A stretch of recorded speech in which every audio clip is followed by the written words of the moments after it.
We've got a very special guest in this morning. You may have seen him before on television. He's a bit of a famous guy, but he's going to talk to us today about an interesting new phenomenon. Have you ever wondered why it is that some people seem to get more money all the time? They seem to make it really easily. They got more than you, and you don't seem to have any in your pocket. Maybe it's your money mindset. And to talk to us about this interesting phenomenon, explain what it is and how you can avoid it, or how you can make it work for you, Mr. Matt Hern joins us. G'day, Matt. G'day, Jason. Good to be on the couch with you again. This is interesting. I've never interviewed you before. Usually you're next to me. I know, and it's fascinating to be on either side of you. Oh, great. the rose between the thorns. Matt, we'll fire off with the most obvious question. What is a money mindset? Well, a money mindset, Jason and Anita, is really, it's your beliefs, your values and your thoughts, really, about anything to do with money. So any time you're dealing with money, be it spending it, earning it or investing it, you'll probably have some thoughts around that event, and it'll be your beliefs and your values that are driving those thoughts that are what I broadly call, in an overview sense, a money mindset.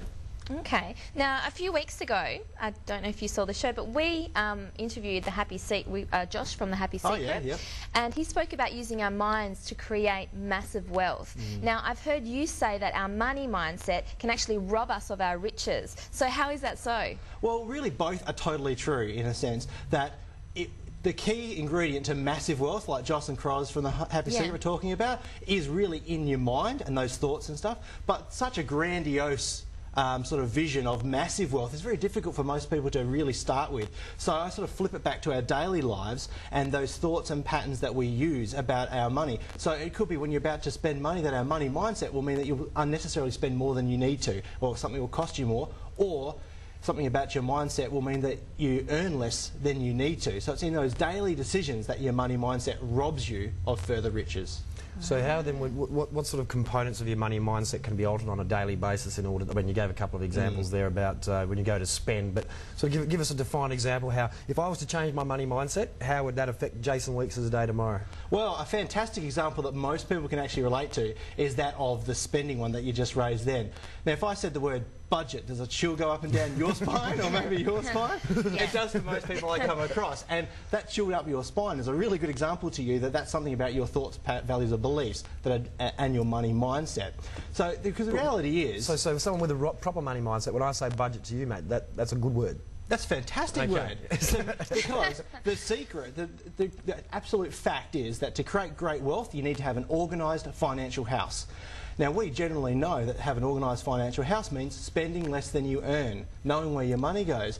But the vast majority of people, without fail, that I see in my financial advisory practice, spend more than they earn, or definitely don't have any idea where their money is going, in a sense. So why don't people create a budget? Why does that spill go up in their spine? It's their beliefs and their values that are driving around the word that says budget. So that's an example, really, of their money mindset, stopping them having an organised financial house. Can you come up with a nicer word for it? I mean, like, instead of saying diet, I mean, well, diet's one of those horrible four-letter words, but diet doesn't mean you don't have to eat anything. It just means you have to eat sensibly. So can we come up with another word for budget that means spend wisely or something, rather than... That'll do. Just, take away the negative connotations. Well, it's interesting, Jason, because that in itself, the fact that one cares about the actual word, is an indication to themselves that, hey, the money mindset may be affecting them. And that's, in fact, exactly how you can work out if your money mindset is an issue, is if when a thought goes through your head, anything to do with money, if you go, ugh, or have a reaction to it, like budget, ugh, that's an indication to you, well, why do I care? It's just a word.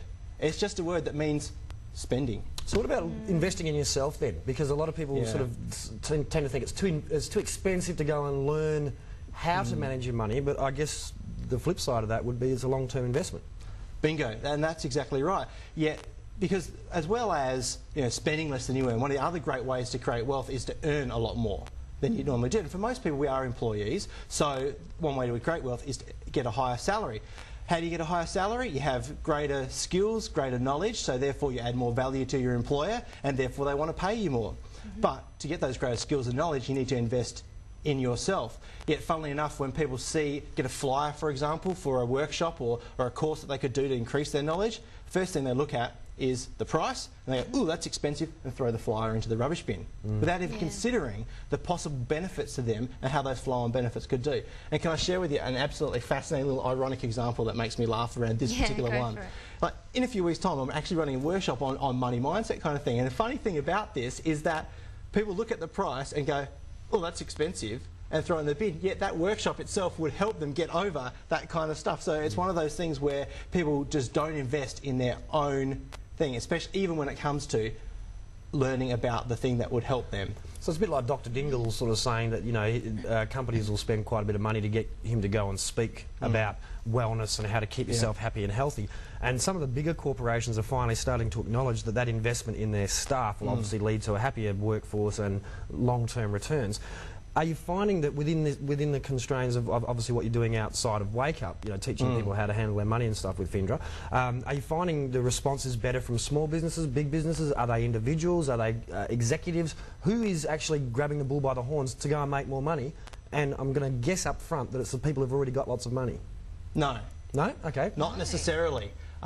It's the people who have an awareness of their situation, who absolutely take control of where they are and are clear on their goals. That's exactly it. Because you can come straight out of, say, uni, school and get your very first job, and if you're determined, like with the determination that you mentioned, like you saw Josh from the Happy Secret come, if you're that determined, they're the people taking the bull by the horns. There's no real demographic that you can say does it better. There's no real person earning more that does it better. It's the mindset of people who just say, I'm going to achieve my goals, I'm going to do whatever it is to raise my awareness of what I need to do to get to those goals. That's it. So then what's the next step now for people who want to start working on their money mindset?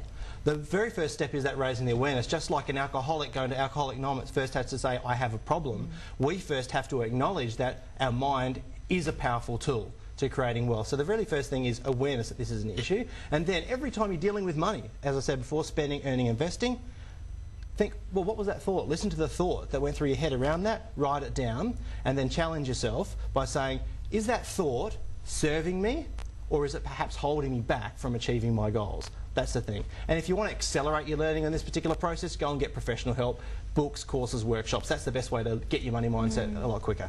I'm guessing you did quite a few of these sort of personal enrichment courses earlier on, Matt? Yeah, in my personal life, yeah, constantly. I spend more on my personal development than any other probably expense in my entire life, even more on groceries probably. Is that right? Wow. Oh, good stuff. And you're a happy, positive, well-rounded man because of it. Person and that Thank you. I'm jealous and mildly disgusted because it makes me feel worse about myself. But no, you don't need to. Let's work on those thoughts and get you towards your goals. Let's grab the bull by the Hern. Yeah, boom, boom. Matt, thanks very much for coming in, mate. And